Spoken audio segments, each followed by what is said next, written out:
dito sa EDSA. Itong laban na ito ay hindi para lang sa kapwa Pilipino, kundi buong mundo, dahil nandyan naman po ang mga overseas Filipino workers na sila ang tunay na nagpapakahirap para palamunin tayo mga Pilipino. Sila po ang 100% na nagbibigay at bumubuhay sa ekonomiya ng ating bansa. Mabuhay po ang mga OFW. Mabuhay ang Pilipinas. Mabuhay ang Pilipino. Paalisin na, pababain na si Bongbong Marcos. Marcos, resign! Marcos, resign! Martin Romualdez, maawa ka! Lumayas ka na! Ikaw ang pasimulo ng mga kaguluhan sa Pilipinas! Assalamualaikum warahmatullahi ta'ala wabarakatuh! Mabuhay po kayong lahat! Maraming salamat kay Ma'am Zaira, Muslim Women Alliance in Solidarity for Peace. Mga kababayan, bakit po si Marcos at si Romualdez ang totoong mga mastermind kung bakit anumbalik po ang malawakan na pandarampong sa Kabanang Bayan? Number one, si Romualdez po ay hindi makapagpapalusot ng mundo kung ito po ay hindi kinukonsulta kay Marcos.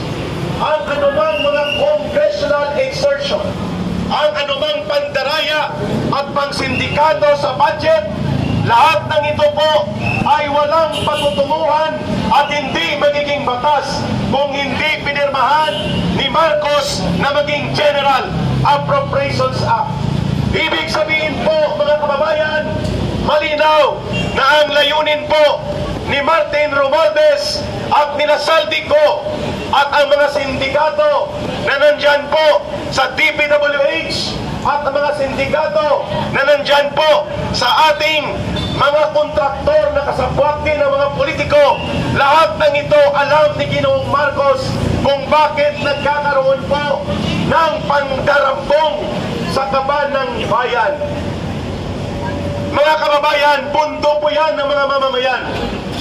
Ang ating mga pulis, ang mga sundalo, halos hindi po makaagapay ang kanilang sweldo para lamang mabuhay ang kanilang pamilya. Ngayon, nakikita ninyo, limpak-limpak, bilyon-bilyon na pondo po ang ginagawa na para lamang hut-hutin sa Kabanang Bayan, at ang reaksyon ni Ginoong Marcos ay simple lang, pailing-iling, paimbestiga-imbestiga. Kaya mga kababayan, malinaw po ang ating layunin dito.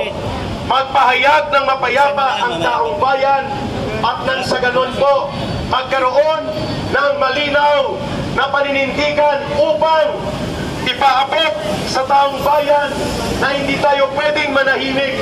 Hindi po natin pwedeng hayaan na lamang na magkaroon ng ganitong sitwasyon na ang bilyon-bilyon na pondo sa ating bayan ay pinababayaan na lamang na ito ay higupin at simutin ng mga magnanakaw sa bayan.